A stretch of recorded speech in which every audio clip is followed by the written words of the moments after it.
we are entering into the occult inner depths, the region between the surface consciousness and the inmost soul. Actually, this is the region where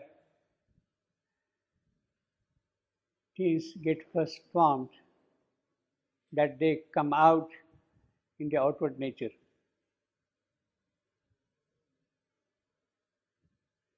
You have the inner mental, inner vital, inner physical.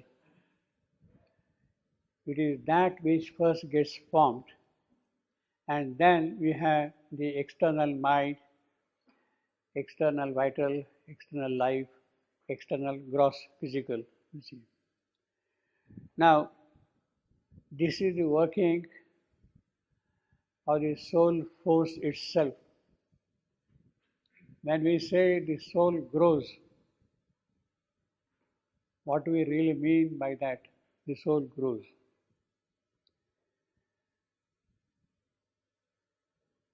It is the power of expression which starts coming out more and more into the external world or manifestation. As we have seen in the dream consciousness of Savitri, the Swapna Yoga of Savitri, that it is inner being which is first formed, and then it becomes the outer being. It is the inner man who is first formed, and then we have man. So the physical instrument comes to a certain point because of the pressure from within, as much as something descending from above, that it starts projecting more and more outward in the manifestation. So when we say that man came out from an ape-like being, that is the phrase he has used, ape-like creature. He doesn't say ape at all. It means that the Manomaya Purusha, the mental being, first formed its own personality within it, and then it started expressing out. That is how the soul grows. It is exactly in the same manner, well, I'll not say exactly, maybe more or less in the same manner, that the higher being also will get formed, the superior being. It is the soul which will prepare the necessary basis for the higher being to come and enter into it, and then there will be the intermediate race, there will be the supramental race, whatnot, whatnot, whatnot. But it has to happen from within like that, and something from above. The subliminal, as he calls, which is actually something receiving from the above, the spiritual, and something which is emerging out from within.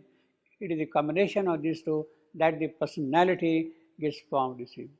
So, Savitri has seen that thing, and now she is a person, she is an individual, so she is going back. See, the how she was formed was like this, but now she is from outside, from without, she is going within. So the moment she starts going within, then she meets all those personalities, all those processes, and all those things. That is what we have got in this particular canto, the inner countries of Savitri, you see. And first, of course, she had to enter the human Savitri. She had to enter into the inner world by a magic's moment, as he calls it. By the magic of a moment, she has to step into it. There is emptiness, there is hush, there is quiet everywhere. Still, it does not mean that you have gone into the inner countries. But that magic moment arrives, and she starts now entering into the inner countries, you see. That is what has happened. And of course, the first thing which she sees is an ebony gate blocking her way, and she has to push, push, push, as the mother says, and penetrate and get into it. The first thing which she sees are very fierce, vital creatures there, creatures of various worlds, A dreadful murmur rose like a dim sea. The serpent to the threshold hissing rose. A fatal guardianhood with monstrous coils. The hounds of darkness growled with jaws agape, and trolls and gnomes and goblins scowled and stared, and wild beasts roaring thrilled the blood with fear and menace, muttered in a dangerous tongue. So that is the first entry of Savitri. You see, she sees all those creatures there, frightening. She is really getting into the occult. And as you know, the mother says that if you want to really learn occultism, the first thing which you must have is you should be absolutely fearless. Absolutely fearless. Then only you can learn occultism. Otherwise, no. If you have some hesitation, then forget about it, you see. You have to be absolutely fearless to learn occultism. In fact, that is what she had offered to Pranab. Do you want to learn occultism? And he said, I'm sorry, I'm not interested in that. He said that, you see. He was very particular. Now, a serpent, now some of the descriptions are very detailed occult tantric descriptions. They are kind of a tantric element of the inner world, of the occultic world. And this is not that it is totally new. There are mystics, there are occultists, there are people who have experienced these things, and the European experience is also quite rich in that respect. Kabbalah, then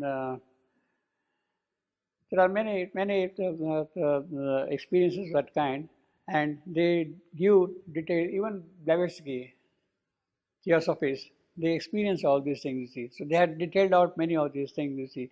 Now, I will give you an example here. We have got a serpent at the threshold rose, see the thrushes. This is a golden dawn tree of life. How the serpent is climbing up like that, here, you see.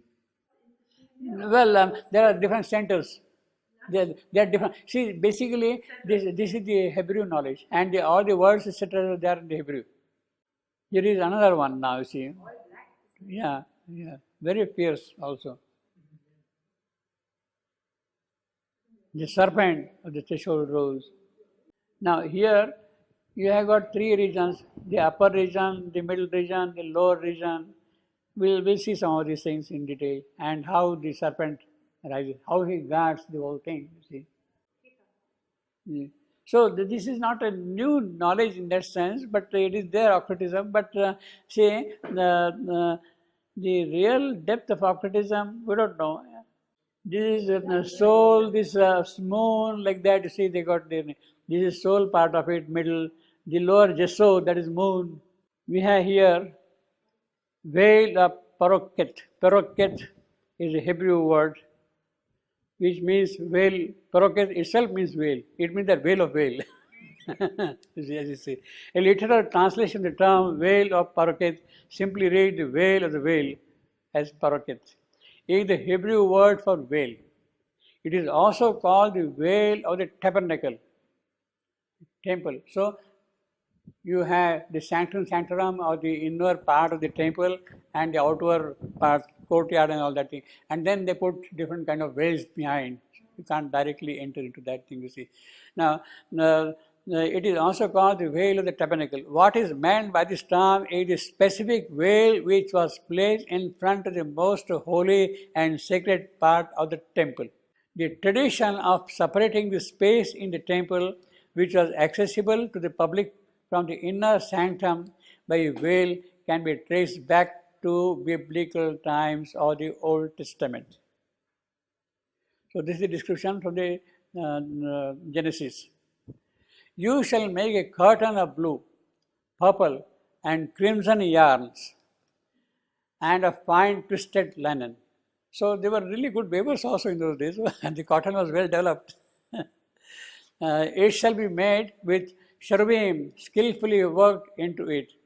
You shall hang it on 4 pillars of acacia, overlaid with gold, which have hooks of gold and rest on 4 bases of silver. Very rich, yeah. That is the tabernacle. You see, the tabernacle has to be. You shall hang the curtain under the clasps and bring the ark of the covenant in there within the curtain. And the curtain shall separate for you the holy place from the most holy, from the sanctum sanctorum. You see, you shall put the mercy seat on the ark of the covenant. Sorry, you shall set the table outside the curtain and the lampstand on the south side of the tabernacle opposite the table. You shall make a screen for the entrance to the tent of blue, purple, and crimson yarns and of fine twisted linen, embroidered with needlework. You shall make for the screen 5 pillars of acacia and overlay them with gold. Their hooks shall be of gold, and you shall cast 5 bases of bronze for them. Exodus. So that is the description of the one of the conditions for birth into earthly life is a forgetfulness of our earlier identity and experience, and the veil is a symbolic representation of this. You have to really forget your outer. Below the veil, the ego believes itself to be the individual's ultimate and sole identity. That is our surface personality. In the psychology of Sri Aurobindo, that is our surface personality. And our surface soul is the ego. That is what. While dimly sense attractions to certain life paths and experiences are defined as character. That is what the outer world does, you see. Once the pull of the soul overcomes the inertia of the ego, so when the now inner part of it, the outer surface personality, the inner soul, comes out of it, the obscuring nature of the veil between soul and ego begins to dissipate. So from the outer you are going to the inner, and the ego personality sort of starts disappearing, and it is the true soul which has come. This does not happen entirely at once, but gradually as the higher faculties of the upper sephiroth of the tree are activated and their energy are used in an unselfish and responsible way. Responsible way, be helpful to others, be helpful to yourself, be true to yourself, you see. Only then does the soul begin to remember itself and consciously acquire the powers it needs to take up its work. So it is in this region that we are seeing Savitri. At the evolutionary point, when this transition becomes possible, as the ego begins to pursue the experience of love and unity as arising from a source which is somehow within itself, the source somehow within itself, the unconscious, reflective, watery experience of separation from this source gives way to the direct conscious awareness of the soul. And the veil is transcended. In the traditional symbolism of the tree, this transformational experience is symbolized as an encounter with a portal, which when approached from below, is perceived to resemble a reflective barrier of water, which is just what the traveler faces in the engraving from the third gate. The physical body cannot cross over into the non-physical desire world of Yasod. Yasod means moon. It is moon. It is only experienced by the astral body as it travels at the astral level, for example, in dreams.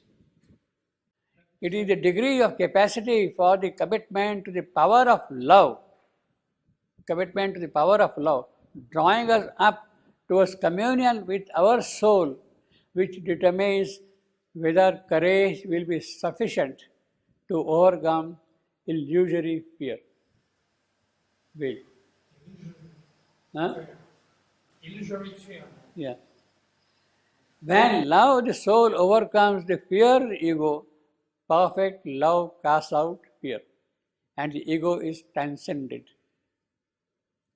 It is in the resulting conscious communion with the soul that knowledge of the true will of the soul is gained. It's a very beautiful statement, very powerful statement, you see. It is in the resulting conscious communion with the soul, resulting conscious communion with the soul, that knowledge of the true will of the soul is gained. A higher will, always in perfect alignment with the will of God. It's a very beautiful experience, you see. So this is the way. Then the dweller on the threshold, what we are seeing now, you see, those creatures and all that you see. The term dweller on the threshold was introduced by Lytton in his occult romantic novel Zanoni in 1842. The dweller on the threshold marks a crossing of borders and discovery of a secret, potentially even sacred space behind a veil. To live this veil, however, the aspirant needs to face the dweller or Lord who guards the threshold. He has to meet this guardian of threshold. This explains the Latin term Dominus Liminis. It must be translated as Lord of the threshold. He is the one who is saying, yes, you have to kind of qualify yourself to enter into it, you see. It must be translated as Lord of the Threshold and is used in several Western magical societies and orders to mark a liminal experience of transition as the aspirant strives to progress into the deeper mysteries of occult love. To go beyond the veil of paroquet, beyond the veil of veil, means that this subconsciously dominated process is put under the active domain of our consciousness. This is very true. Is put under the active domain of our consciousness. The subconscious is brought under the light of consciousness. Our spiritual awareness is rejoined by the awareness of our higher self. From that moment on, communion between higher self and ourself doesn't have to take the detour via our subconsciousness. So there is a direct communion of the soul with the higher soul. By communicating with our higher self and understanding the necessity to act in harmony with the material realm around us, we can start to take responsibility of our actions and movements in Malkut and beyond. That's the day of the region. See. Yet my threshold is fashioned out of all the timidity that remains in thee, out of all the dread of the strength needed to take full responsibility for all my thoughts and actions. That's the will, threshold. As long as there remains in thee a trace of fear of becoming thyself, the guide of thy own destiny, just so long will this threshold lack what still remains to be built into it. The dweller on the threshold is oft regarded as a disaster, as a horror to be avoided, and as a final and culminating evil. I would here remind you, nevertheless, that the dweller is one who stands before the gate of God. It's very true. If you are able to cross him, you are in front of God. Who dwells in the shadow of the portal of initiation. Savitri is getting initiated into the occultism, you see. And who faces the angel of the presence, open-eyed, as the ancient scriptures call it. Angel with open eyes standing in front of you. See. The dweller can be defined as the sum total of the forces of the lower nature, as expressed in the personality, prior to illumination, to inspiration, to initiation. The personality per se is at this stage exceedingly potent, and the dweller embodies all the psychic and mental forces which down the ages have been unfolded in man. See, this is a real occultism, true knowledge also, you see, which down the ages have been unfolded in man and nurtured with care. It can be looked upon as the potency of the threefold material form. He is describing threefold material form. Prior to its conscious cooperation and dedication to the life of the soul and to the service of the hierarchy of God and of humanity, threefold form. The dweller on the threshold is all that man is, apart from the higher spiritual self. We are not yet entered into that region at all. It is the third aspect of divinity as expressed in and through the human mechanism. This third aspect must be eventually subordinated to the second aspect, the soul. Yeah, well, so there is a lot of occult knowledge like that, you see, in the traditions. You see. But the true yogic content of that, the spiritual value of that, see, it is one kind of a specific knowledge by certain mysteries, illusion, ecstasies. All those things are true experiences, but the integration of all that thing into the personality and its possibilities, that was never there anywhere. Even in Indian tantric systems, occultism, that is absent. You go exclusively to one direction and then kind of get lost. Now it is here the totality of the experience is seen in its true perspective, in its true dimension, in its true value. And it is that which we value in Savitri in the most beautiful manner, you see. So, unshaken, her will pressed on the rigid bars. So, she is meeting all these people, but her will is strong. Now, that is something important. Savitri has not yet discovered her soul, but there is still something in her outer personality which is holding on to her aim, objective very firmly. Something is there which has not yet come out fully. But we have not found our soul, but still we have got certain kind of convictions, certain values by which we would like to do certain things in a certain manner, and we pursue them without any consequences of good or bad of it, you see. We pursue them, we take them up. Unshaken, her will pressed on the rigid bars, the gates swung wide with protesting jar. The opponent powers withdrew their dreadful guard, her being entered into the inner worlds. In a narrow passage, the subconscious gate, she breathed with difficulty and pain and strove to find the inner self concealed in sense. Concealed in sense.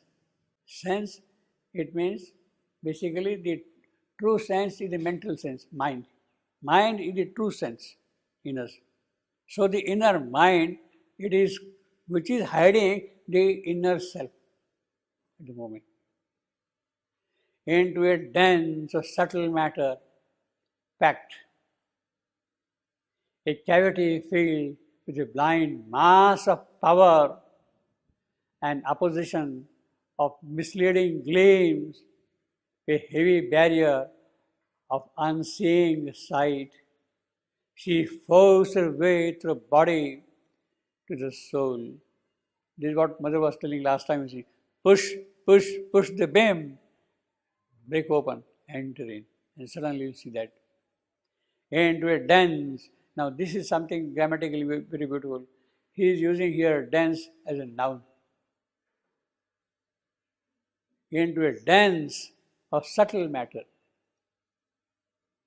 The whole thing is already subtle, but there are certain regions of kind of density in the subtle matter.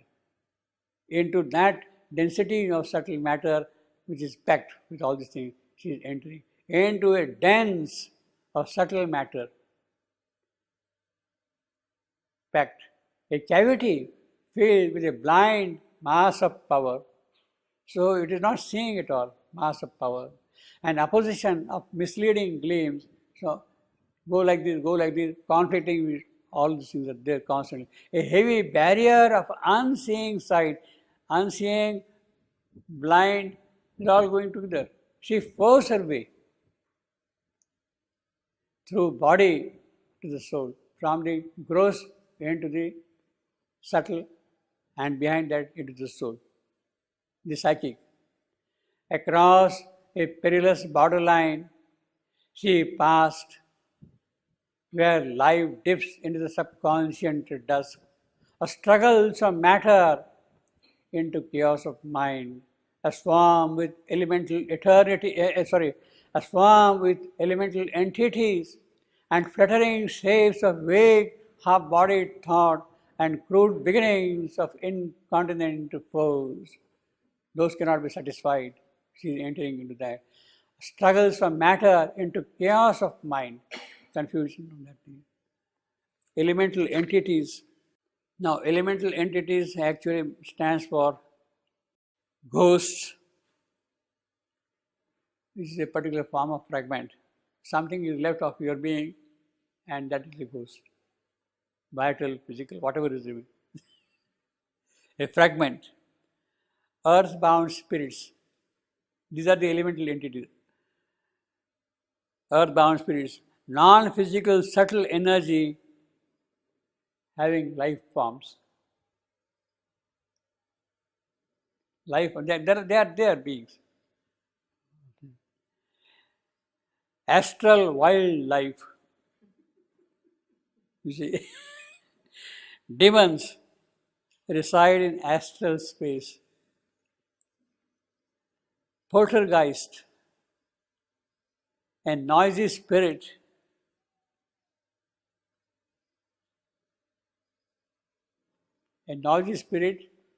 who makes his presence felt by sound, by noise, shouting. Yeah, poltergeist. Yeah. So you have got here, here you have got all these elemental entities sitting there, a swarm with elemental entities and fluttering shapes of vague half-bodied thought, half-bodied. See, because they're fragments, they're scattered, they're not formed, something is there. Thought is a person, so only part of the person, fraction of the person is seen, half-bodied. And crude beginnings of an incontinent which cannot be controlled, held. At first, a difficult narrowness was there, so she has to make a passage, she has to pass through a very narrow passage.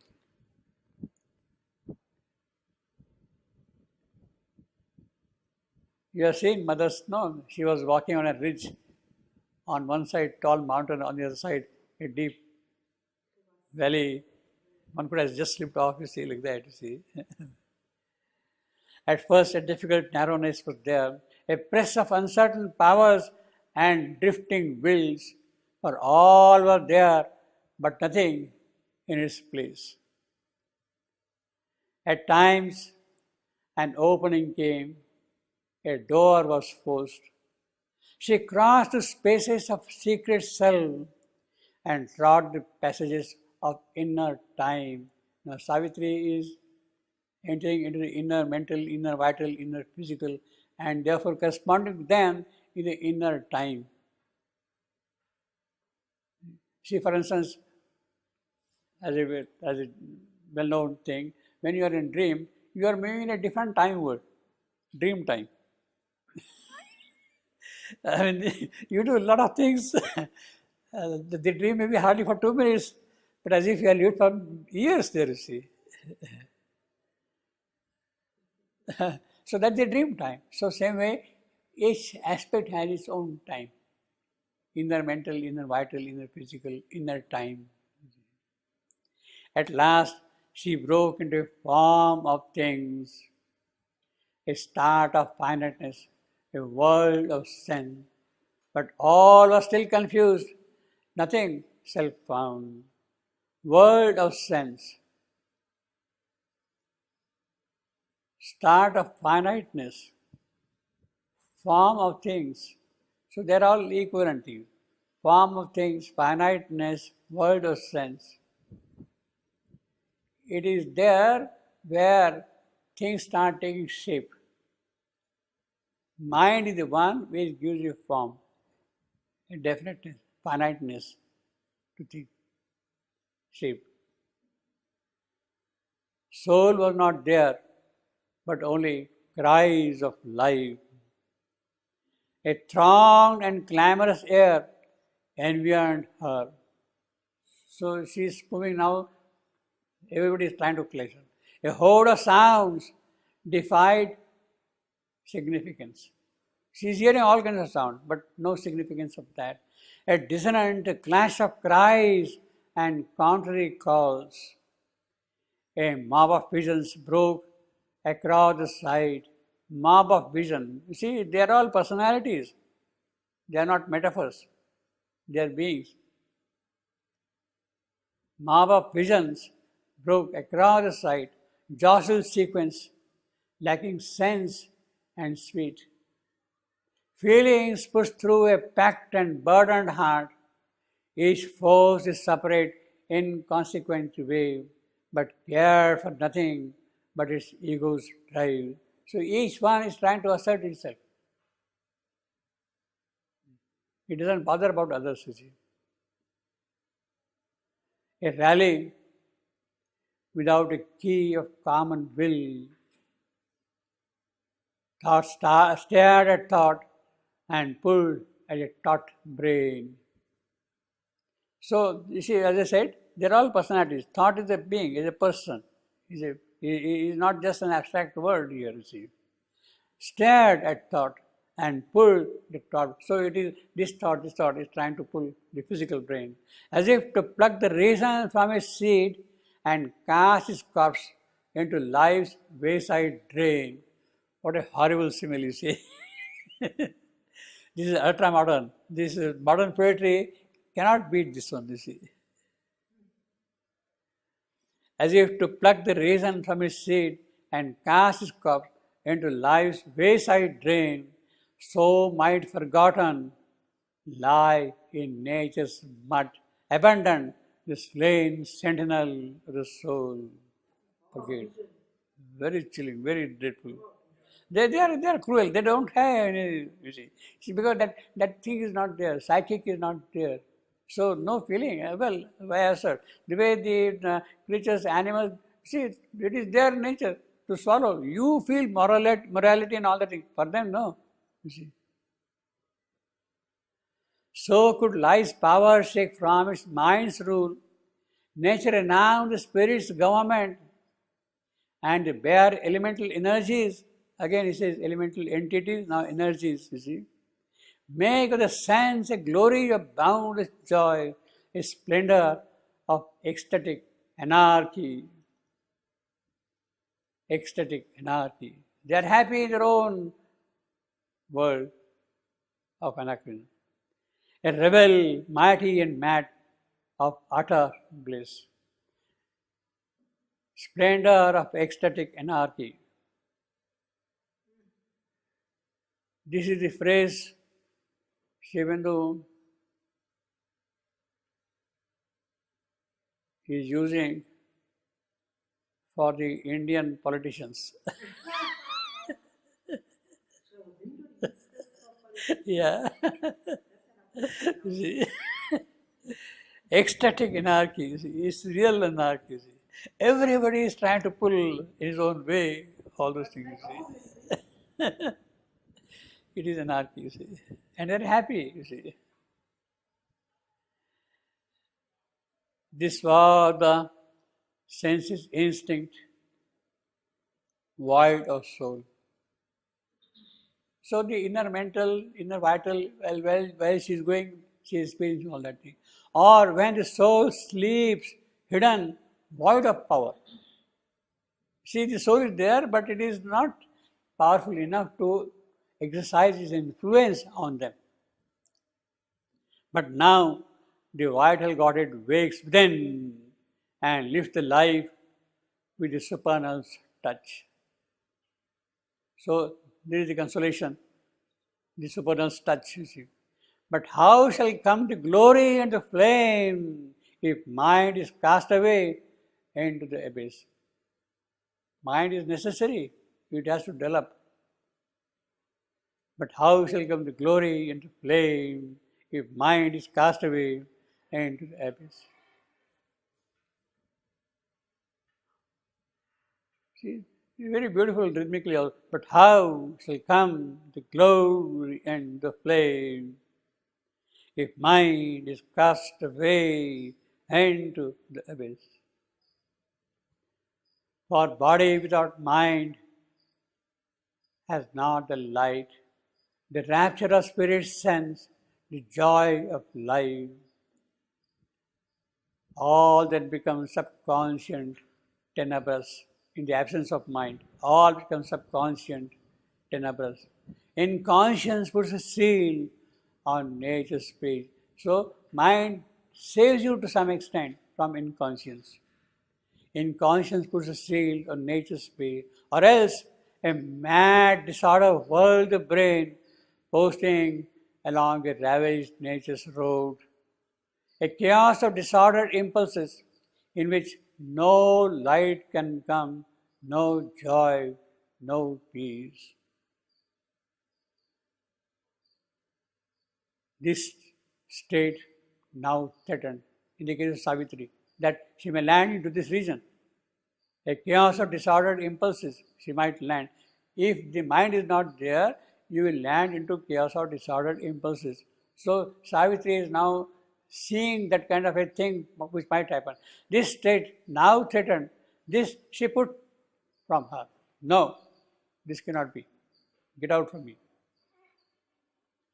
A chaos of disordered impulses. As if in a long, see now, this must be happening in a course of long time. See, we had described the whole thing within a couple of minutes, but she must be experiencing in the inner time or a long passage of time there. All this is happening. The inner time movement will be on a different level altogether, you see. The mother says that whenever she was with Shivandu in the subtle world, in his house, she says, I was living with him for hours and hours there. And when she sees the clock, oh, it is just 2 hours. She says that. And he was showing me this, he was showing me all those kind of things. She says, described in the agenda. Very beautiful. This now threatened, this she pushed from her, as if in a long, endless, tossing street, one driven with a trampling, hurrying crowd. Hour after hour, she trod without release. Hour after hour. Now see the inner time, how she is going, you see. Hour after hour, she trod without release, holding by her will the senseless mute at bay. Those who chase, who hunt, she is holding them back at bay. Huh? Hold them at bay? Bay. Or is it just Savitri No, no, she is holding them back. She is holding them back. Yeah, but can anyone do it? Huh? Can anyone? Of course, yeah, you have to at one point. See, mute is a pack of hounds. Pack of hounds. She is holding them back. I can also do it. Hour after hour, she trod without release, holding by her will the senseless mute at bay, the pack of wolves, pack of dogs, what you want to call them, you see, at bay. Out of the dreadful press, she dragged her will and fixed her thought upon the Saviour's name. This is the most beautiful thing. And fixed her thought upon the Saviour's name. So you are in the occult world, all kind of dangerous things are happening. Every dangerous possibility there, peril is there, all kind of riches. They have no regrets. If they swallow or kill or do something, that is their nature, they will keep on doing it. You have to be on your guard, not they. You have to be on your guard. And the only thing that can guard you is name. If you are in a position to remember that, you are absolutely safe. You are absolutely safe. Now, see, this is the difference. The the occultists who describe all kind of those things, they are not aware the power of this name. This is the difference, you see.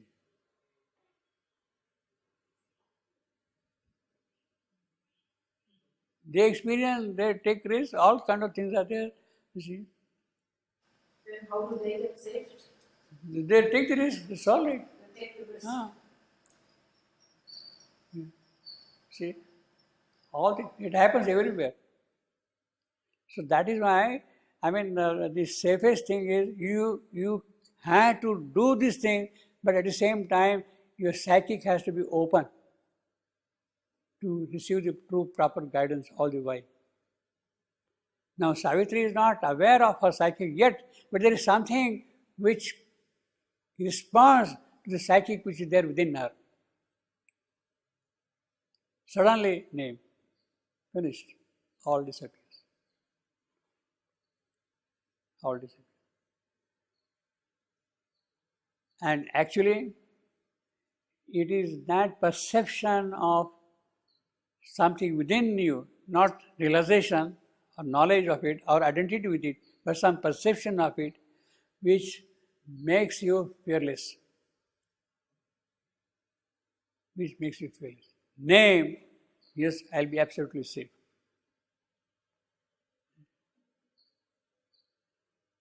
He says, of course, here, and fixed her thought upon the Savior name. It can be symbol. You can wear something in a ring. It can be symbol. It can be deity. It can be an image. It can be anything. If you are able to hold it on to that, you see. Name. The power is there, you see. The moment you have got that Savior name, a large deliverance came, a vast, calm space. Now, this is something which you will not have in the conventional occultism. Then all grew still and empty. She was free. We are going back to, see, this is a very powerful line. Very, yogically, this is a very significant line. And we have a similar thing in Ashwapati Yoga.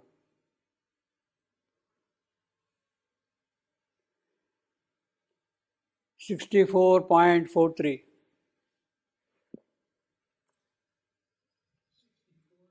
64.43. See, Ashwapati is going to a region of falsehood, evil. Canto 8.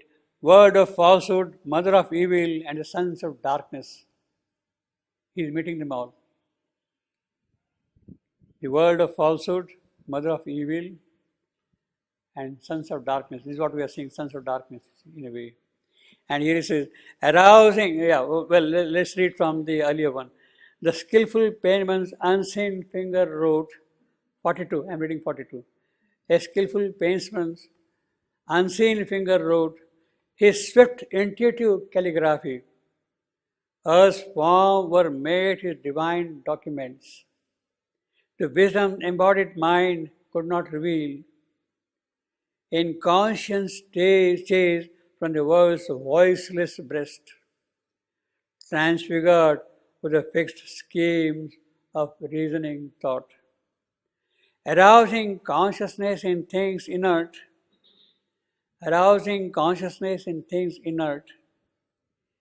He imposed upon dark atom and dumb mass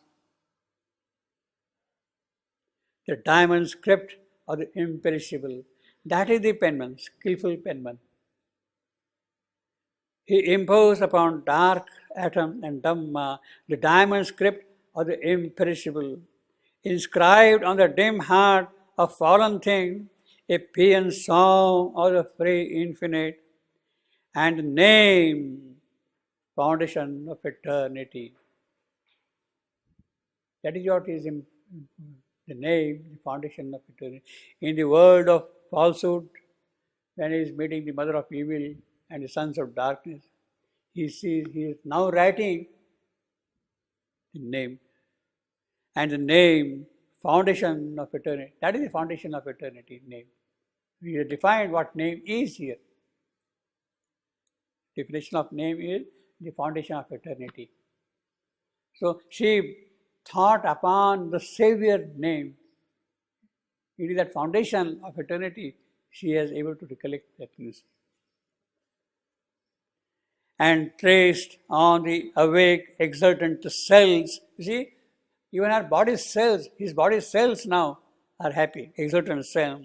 In the ideographs of the ineffable, the lyric of the love that wastes through time, and the mystic volume of the book of bliss, and the message of the superconscient fire.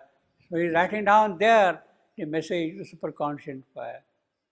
He is composing the book of bliss. Yeah. Ashwapati. Because of the power of name, which is the foundation of eternity. Which is the foundation of eternity.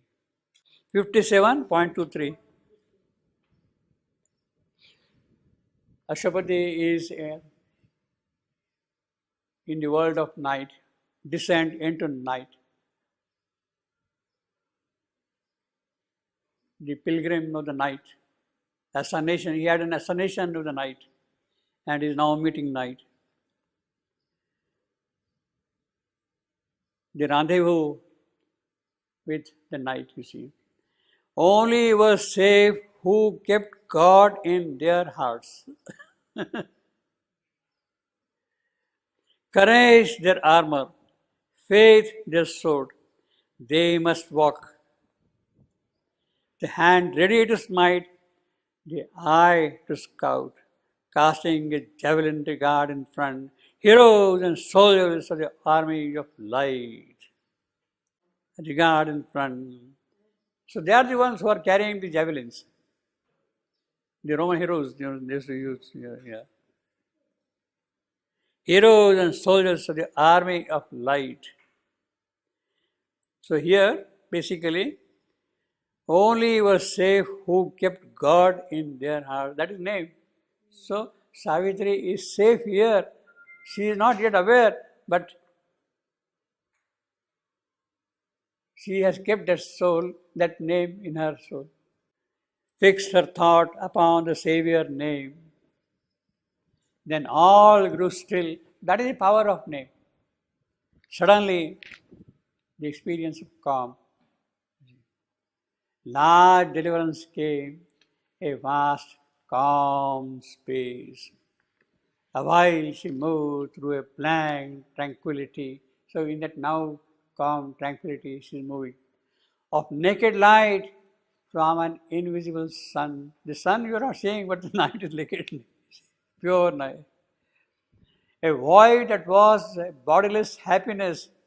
What a phrase. A void that was a bodiless happiness. That is a blank. Tranquility, blank tranquility. A bliss. Pure light, true light, absolute light alone. Yeah. Nothing else in that. Nothing concealed also. A void that was a bodiless happiness. A blissful vacuum of nameless peace. So, if you are able to seize that name, Savior name, if you are in possession of that Savior name, then you enter into nameless peace.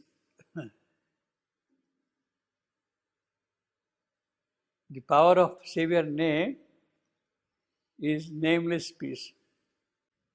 What contrast you see? Or poetry. And fix a thought upon the Savior name. Of course, your Savior stands for the calamity, the disaster, the peril of moving through this dangerous world. Savior in that sense. Now, this should not be taken in the theological sense, this word Savior. Savior from sin. No, it's not that, you see. Although it could also mean to some extent that. Christ the Savior, of course He is there, but it's not a mechanical thing. You have to rely the power of it. Then He becomes the Savior. A blissful vacuum of nameless peace. But now, yes, she has attained that peace now. One phase of the journey is over. One lap of the inner journey is over here. Now, but now a mightier dangerous front drew near. She has got peace, but there is still a mightier danger. So, if it is a mightier danger, it means that there should be still a mightier name to say. You see? But now a mightier dangerous front drew near. The press of bodily mind, the inconscious brood of aimless thought and will had fallen from her. Now, bodily mind, the physical mind, that is the obstacle. That is the obstacle, the physical mind. In the case of transformation, the mother was always saying that the bodily mind, she uses purposely all these things, definitely. The press of bodily mind, that is all. The inconscious brute, he is the product of inconscience, the physical mind. It has come up from that. And it is that which is standing across the path of the divine event. You see? Of aimless thought and will had fallen from her. So that has disappeared, that physical spine. Approaching loomed a giant head of life, governed by mind, ungoverned by mind or soul, subconscient was. So it is not now mind or anything else at all. It's only life, giant. The full, the sheer power of life alone. It is that now Savitri is facing. He says, a giant head of life. Ungoverned. So, he doesn't obey the rule of mind. He does not know soul. It is subconscient, it is vast. It tossed all power into a single drive. It made its power a might of dangerous seas. Into the stillness of a silent cell. So now Savitri is coming here, silent cell. Into the whiteness of his muse of space, a spate, a torrent, a speed of life, broke like a wind-lash-driven mob of waves, racing on a pale floor of summer sand. It drowned its bank, a mountain of climbing waves. So the sea of life is rushing onward now. And Savitri has to face that sea now of life. Silent self. This is the giant head of life. See, we have seen now those are several stages, 8 or 10. So this is the next experience Savitri is now having.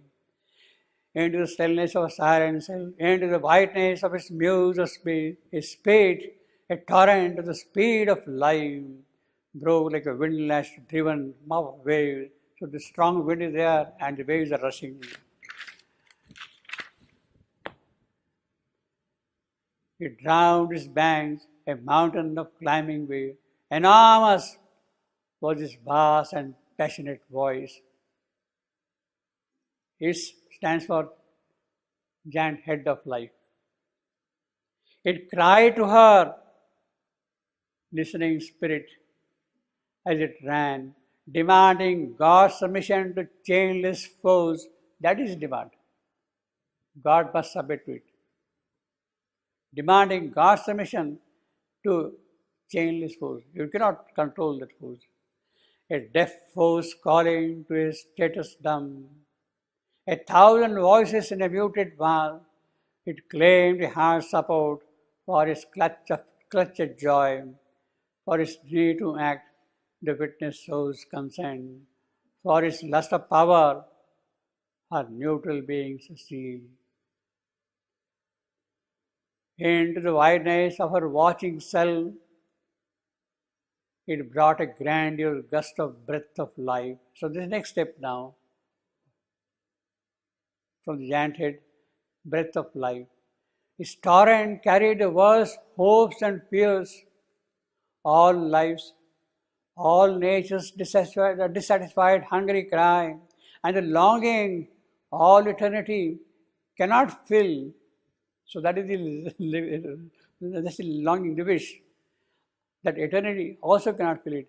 All lives, all nature's dissatisfied, hungry cry, and longing all eternity cannot fill. It called the mountain secrecies of soul, and the miracle of the never dying fire. It spoke to some first inexpressible ecstasy hidden in the creative beat of life. Out of the neither unseen deeps, it tore its lure and magic of disordered bliss. Into earth light poured its maze of tangled charm and heady draught of nature's primitive joy. So this is the vintage of the first part of primitive joy, and the fire and mystery of forbidden delight drawn from the world libido's bottomless well. So that is the deeper psychology. You are drinking from the lower and subconscious libido's bottomless well, and the honey sweet poison wine. The wine is poisonous, but it is honey sweet. You don't know that, you see. Honey sweet poison wine of lust and death, but dreamed vintage of glory of life's God. So this is what the giant head of life, that great life is up to. A honey sweet poison wine of lust and death, dreamed a vintage of glory of life's God, and felt a celestial rapture's golden sting. This is what she drinks, life. The cycles of the infinity of desire, they keep on constantly repeating. And the mystic that made an unrealized world wider than the known and closer than the unknown. Wider than the known. So it is much more than what we know, and it is close enough what we don't know. In which hunt forever the hounds of mind and life, tempted a deep, dissatisfied urge within to long for the unfulfilled and ever far, and makes life upon a limiting earth a climb towards summits vanishing in the void in search of the glory of the impossible. So this is the search of the giant head of life moving forward, you see. It dreamed of that which never has been known. It dreamed of that which never has been known.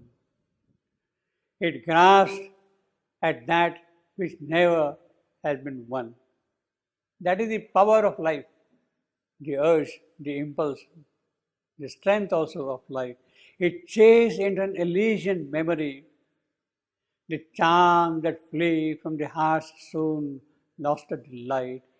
It dared the force that slays, the joys that hurt. So that is the thing. You see, life, yeah.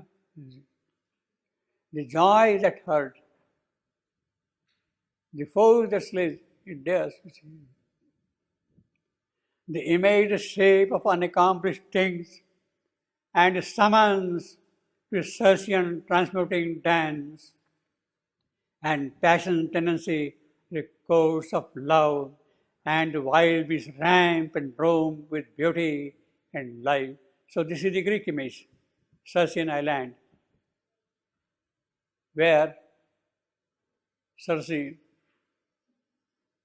the use of a wand, she will turn people into swine and make them the slave all the while. But it was only Odysseus who could master her and subdue her, you see.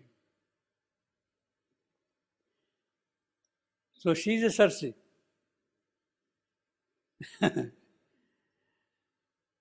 Transmuting dance and passion's tendency of the course of love, and the wild beasts ramp and roam with beauty and life.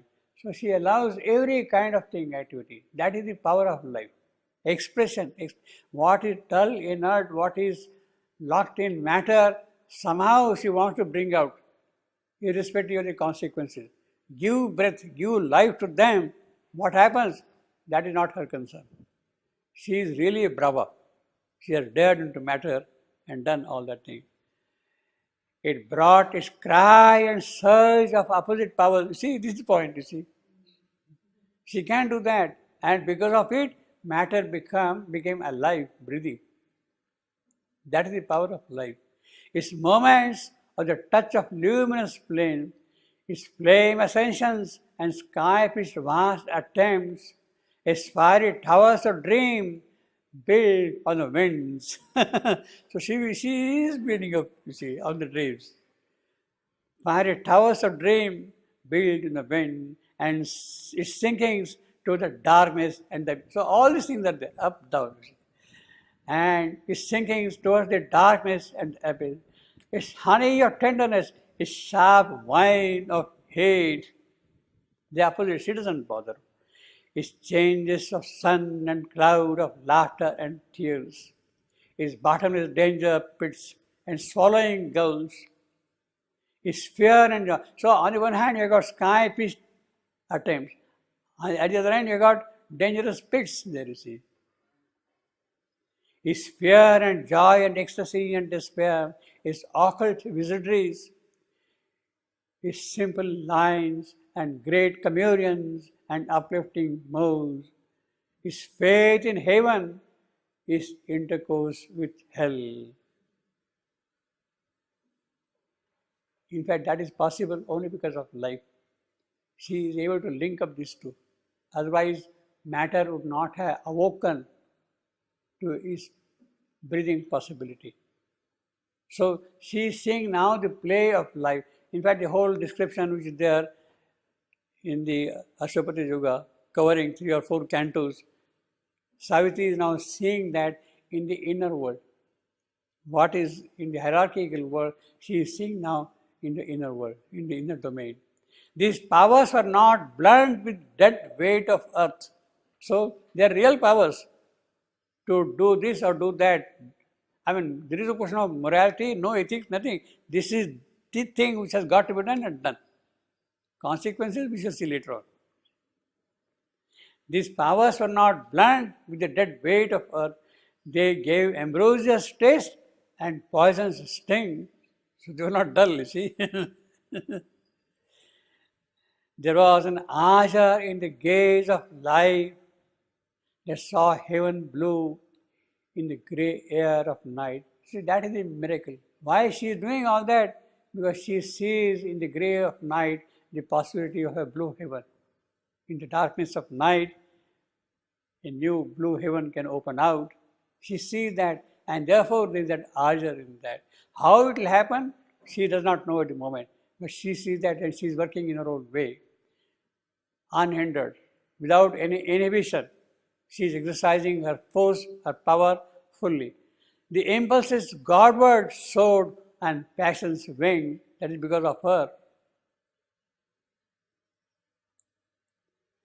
Mind's quick-paced thoughts floated from their high necks, a glowing splendor of an irised mane, a parure of pure intuition's light, a flame foot gallop they could imitate. Mind's voices mimicked inspiration's stress, its ecstacy of infallibility, its speed and lightning heavenly of God's. It is because of her this has become possible. Mind's quick paced thought. See now, these are creatures. Mind floated from their hind necks, glowing splendor of an iris mane. So they are carrying the mane also. A parure of pure intuition's light supplier. A flame-foot gallop that could imitate what? Mind's voices mimicked inspiration's stress. They could mimic the way the inspiration would come and move. The gallop of minds is repeating the way the inspiration would come, mimicking. Its ectus of infallibility is stress. Ectus is stress that it must happen, it should be so. Its speed and lightning, heaven lives for the God. It can imitate even that, you see, because of life. A trenchant blade that shows the days of doubt. At the same time, it casts doubt. A sword of discernment seemed almost divine. Discernment. Sharp knife of discernment. That is what is called dakshina. You see, we have seen last night earlier, no? 4 powers: discernment, intuition, inspiration, revelation. She is a goddess. The sword of discernment seemed almost divine. Yet all that knowledge was a borrowed sense. It is not the true knowledge. It has come from the supramental. All these layers, even revelation. The form that came were not heaven's native births. Its fusions, dangerous and absolute, could mingle poison with the wine of God. Because they were borrowed, therefore this mixture was possible. Poison with wine. Because they were not pure enough. Mind, yes, it brings some knowledge, but then it gets vitiated by life, by other elements of this lower nature. Could mingle poison with wine of God. On these high shining backs, falsehood could ride, obviously because of that. Truth lay with delight in error's passionate arms, gliding downstream in a blithe gilded barge.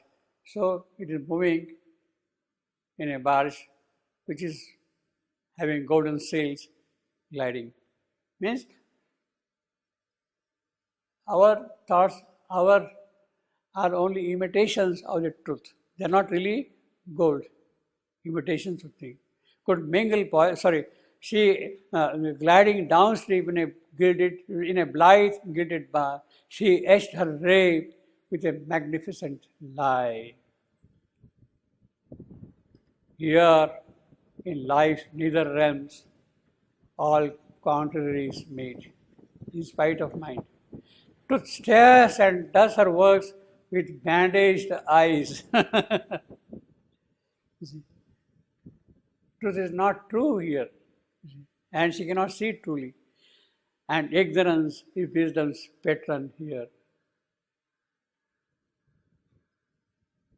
These galloping hooves in their enthusiast speed could bear to a dangerous, intermediate zone where death walks wearing a robe of deathless life.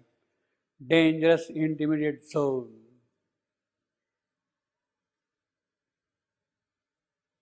That is what the giant head of life can lead you to. It opens out, but also it can lead you to dangerous intermediate. In other places, Shyamnu speaks of the valley of wandering gleam. You get lost in a wandering gleam, valley of wandering gleam.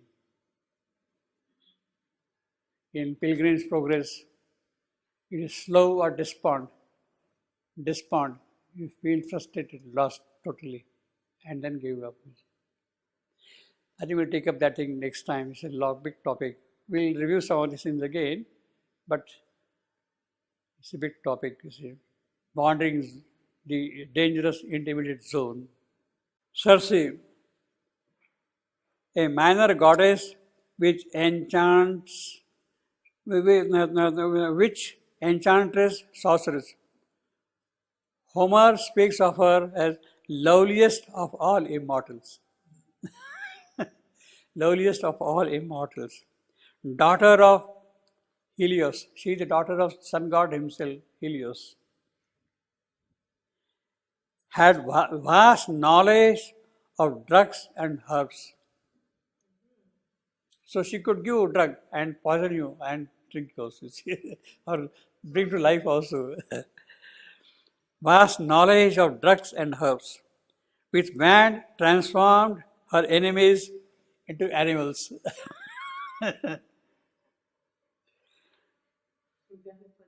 Pardon me? Yeah. That's what happened. The crew of Odysseus turned into swine, you see. Yeah. Circe's mansion in the dense world wood provided docile lions and wolves. So all the lions and wolves are docile there, of course. Her victims made so by her drugs and magic. Very powerful, yeah. Worked out at huge loom. So she's constantly working out at a huge loom. Odysseus' crew feasted and turned into swines, which ran after the occasion. Odysseus ventured with due precautionary instructions. He had the precautionary instructions from his great grandfather, Hermes, the god. Finally, she suggested to him two routes to go to his Ithaca. He wanted to go back to his city, Ithaca. So she guided him go like this, like this, like this, like this. He stayed with her for a couple of years and they had relationship and all that, you see. But finally, he forgot about all that thing. I had to go back to my Ithaca. And then she yielded and showed her go like this, go like that, you see.